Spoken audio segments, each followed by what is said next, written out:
வணக்கம் நண்பர்களே.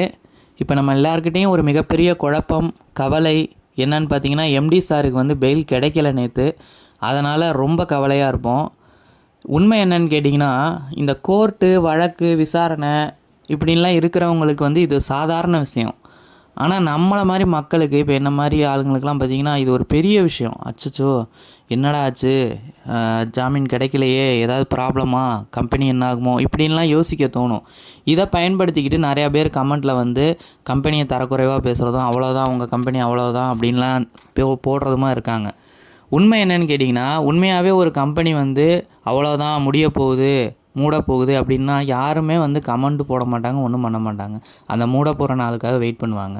ஒரு கம்பெனி ஸ்ட்ராங்காக இருக்கும் போது தான் அதை வந்து குலைக்கணும், அதை வந்து கெடுக்கணும் அப்படின்லாம் வந்து கமெண்ட் பண்ணுவாங்க. இதுதான் வந்து நிதர்சனமான உண்மை. இது எப்படி உனக்கு தெரியும் நம்ம கம்பெனி வந்து ஸ்ட்ராங்காக நிற்கும், ஏன் மூட மாட்டாங்க அப்படின்லாம் நீ சொல்கிற அப்படின்னு கேட்டிங்கன்னா, உண்மையாகவே சொல்கிறேங்க. கம்பெனியில் நிறைய பிஸ்னஸ் ஆப்பர்ச்சுனிட்டிஸ் இருக்குது, சரிங்களா? சில மொக்க கம்பெனிகள்லாம் நடத்திட்டு இருக்காங்க. நம்ம கம்பெனிக்கு என்ன குறைச்சல்? நம்ம கம்பெனி எம்டி என்ன வீடியோவில் சொல்லிட்டு போனார் நம்மக்கிட்ட கடைசியாக வீடியோ பேசிட்டு போகிறப்ப, அதாவது கேஸ் மேலே கேஸ் போட்டுக்கிட்டே இருந்தால் நான் எப்படி வேலைகளை பார்க்குறது, நிறைய பிளான்ஸ் எல்லாம் இருக்குது, நான் எப்படி வேலைகளை பார்க்குறது, அதனால் விசாரணையை முடிங்க, அதுக்கப்புறம் நான் வேலையை பார்க்குறேன்னு சொல்லிட்டு தான் போனார். அதாவது விசாரணையை முடித்தாதான் கம்பெனி மேலே உள்ள களங்கம் தீரும். அதனால தான் வந்து அவர் போனார். மற்றபடி ஒரு சிலர் சொல்கிறாங்க கம்பெனியில் பணம் இல்லை, அதனால் வந்து அவர் போய் சரணடைஞ்சிட்டார் அப்படின்னு. ஆனால் கிறுக்குத்தனமாக இருக்குது இவங்க பேசுகிறதெல்லாம். ஒருத்தர் வந்து பணம் இல்லை அப்படின்னா போய் சரணடைவாரா? அப்புறம் அவர் மேலே பெரிய கேஸாக உழுகாதா? அது வந்து யோசிக்க மாட்டாங்களா? அவர்கிட்ட மக்களுக்கு கொடுக்கறதுக்கான பணம் சோர்ஸ் எல்லாமே இருக்குது. அதனால தான் கம்பெனியை நல்லபடியாக ரன் பண்ணணும் அப்படிங்கிறதுக்காக தான் என் பக்கம் வந்து எல்லாமே நியாயமாக இருக்குது, என்கிட்ட வந்து எந்த பிரச்சனையும் இல்லை அப்படின்னு சொல்கிறதுக்காக தான் அவர் கோர்ட்டுக்கு போயிருக்காரு. இப்போ நீங்களே ஒரு ஒரு பிரச்சனை நடக்குது, என்கிட்ட வந்து கேள்வி கேளு, நான் பதில் சொல்கிறேன் அப்படின்னு ஒருத்தவங்கள்ட்ட சத்தமாக சொல்கிறீங்கன்னு வைங்க. உங்கள் மேலே உண்மை இருந்தால் சொல்லுவீங்களா, இல்லை உண்மை இல்லைன்னா சொல்லுவீங்களா? உண்மை இருந்தால் தானே சொல்லுவீங்க. ஒருத்தட்ட சண்டை போட்டால் கூட நம்மக்கிட்ட உண்மை இருந்தால் தான், நீ என்கிட்ட என்ன வேணால் கேளுடா, நான் பதில் சொல்லுவேன்டா, நீ முதல்ல பதில் சொல்கிறியா பாரு, அப்படி தான் நம்ம பேசுவோம், சரிங்களா? நம்ம வந்து தப்பு பண்ணியிருந்தால் நம்ம அடங்கி தான் போவோம். இவ்வளோ நாளாக அடங்கி போன மாதிரி, அதாவது அசோக் ஸ்ரீநிதியவோ யாரையோ எதிர்த்து கேள்வி கேட்காத போது ஏன் நம்ம வந்து எம்டி வந்து கேள்வி கேட்க மாட்டேங்கிறாரு அப்படின்லாம் பேசிகிட்டு இருந்தோம். இப்போ அவர் போயிட்டு என் கம்பெனி மேலே எந்த தப்பும் இல்லை, நான் சரணடைகிறேன், விசாரிங்க அப்படின்னு சொல்லியிருக்காரு. அதை வந்து நம்ம அப்ரிஷியேட் பண்ணணும். நம்ம எல்லாருக்கும் கடன், ஏகப்பட்ட கடன் இருக்குது, பெரிய சிக்கலில் இருக்கும், அதெல்லாம் வந்து உண்மை தான். ஆனால் நம்மளே யோசித்து பார்க்கணும். தேர்தல் விதிமுறைகள் வந்துச்சு, அதுக்கு முன்னாடி கேஒய்சி பேடிஎம் நானும் பேடிஎம் ஃபாஸ்டாக் காரில் போட்டிருந்தேன், ஒர்க் ஆகலை. 200 பேலன்ஸ் இருக்குது, ஒர்க் ஆகலை, சரிங்களா? எதனாலனா கேஒய்சி கொடுக்காதனால. இவ்வளோ பிரச்சனைகள் நமக்குன்னே வர்ற மாதிரி தொடர்ந்து வந்துக்கிட்டே இருக்குது. அதுக்கு தகுந்த மாதிரி இந்த பிரச்சனைகளோடு சேர்ந்து எம்டி சாருக்கு வந்து கேஸுகள் வர்றதும் இதுவும் வாடிக்கையாயிடுச்சு.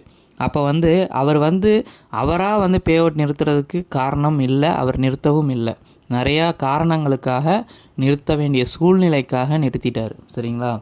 அதான் இப்போவும் பார்த்தீங்கன்னா விசாரணையை முடிச்சுட்டு வந்து அடுத்து நம்ம பே அவுட் பற்றி தான் அவர் பேச போகிறாரு. நமக்கு பிஸ்னஸ் ஆப்பர்ச்சுனிட்டிஸ் நிறையா இருக்குது, இங்கே இந்த பிளாட்ஃபார்மில் நிறையா இருக்குது. அதாவது ஒரு விஷயம், ஒரு மிகப்பெரிய விஷயம் நமக்கு கிடைக்க போகுதுன்னா அதில் கஷ்டம் வரதான் செய்யும், கஷ்டத்தை கொடுக்க தான் செய்யும். ஒரு கஷ்டத்தை தாண்டி நம்ம அடையிற எந்த ஒரு பொருளும் நம்மளை விட்டு போகாது அப்படிங்கிறது நான் வந்து அனுபவபூர்வமாக தெரிஞ்சுக்கிட்டது. இப்போ கூட வந்து நான் எவ்வளோ கஷ்டத்துலேயும் உங்கள்கிட்ட இதை சொல்கிறது எதுக்குன்னா, இதுதான் உண்மை.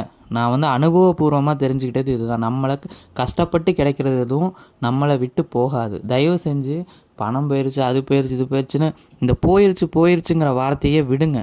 மீண்டு வருவோம், நாங்கள் மீண்டு வருவோம், இதை மட்டுமே பேசுங்க. நம்ம பேசுகிற வார்த்தைகள் தான் நம்மளை காப்பாற்றும். கடவுளை நம்புவோம்.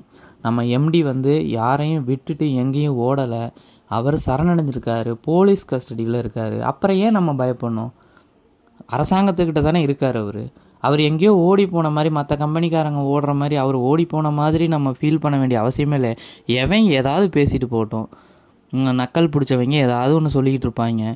அவங்க வந்து யாரையும் வாழவும் விட மாட்டாங்க, வாழவும் மாட்டாங்க. அவங்க பேச்செல்லாம் நம்ம கேட்க வேண்டிய அவசியமே கிடையாது, சரிங்களா? நன்றி நண்பர்களே. மீண்டு வருவோம். கம்பெனி எப்பவும் போல் எப்பவும் விட முன்பை விட சிறப்பாக நடக்கும். நாம் பிஸ்னஸ் ஆப்பர்ச்சுனிட்டியை வந்து நல்லா ஸ்ட்ராங்காக கட்டமைச்சிருக்காங்க அந்த கம்பெனியில். இன்னும் நிறைய ஆப்பர்ச்சுனிட்டிஸ் கொண்டு வர போகிறாங்க. அப்போல்லாம் நம்ம சம்பாதிக்க தான் போகிறோம், சரிங்களா? இப்போ நம்ம கஷ்டப்படுறது உண்மை தான். அப்போ நிறைய சம்பாதிப்போம். அப்போ அந்த கமெண்ட் பண்ணவங்களாம் பார்த்து வயிறு எறிவாங்கன்னு நினைக்கிறீங்களா? வயிறு எறிய மாட்டாங்க, நம்ம கம்பெனிலே வந்து ஜாயின் பண்ணுவாங்க. ஆனால் இப்போ வந்து நம்மளை கேலி பேசிக்கிட்டு தான் இருப்பாங்க, இன்னமும் கேலி பேசிகிட்டே இருப்பாங்க.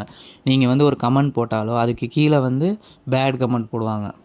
அது வந்து எதுக்குன்னா உங்களுக்கு மன உளைச்சலை ஏற்படுத்தணும். நீங்கள் சிரிச்சுட்டு போயிருங்க, சரிங்களா? பண கஷ்டம் தான் நமக்கு, அவங்களுக்கு பதில் சொல்லணும்னு அவசியம் கிடையாது. நம்ம கடன் வாங்கின கடங்கார் அந்த வட்டி கொடுத்தவர்கிட்ட தான் நம்ம பதில் சொல்லணுமே தவிர இந்த நாய்களுக்கெல்லாம் நம்ம பதில் சொல்லணும்னு அவசியம் இல்லை. கமெண்ட் போடுற நாய்களுக்கு நம்ம பதில் சொல்லணும்னு அவசியமே கிடையாது, சரிங்களா? தப்பாக கமெண்ட் பண்ணுறவங்கள நாயின்னு சொல்லக்கூட எனக்கு கூசுது. ஏன்னா வந்து நாய்கள்லாம் நன்றியுள்ள பிராணி.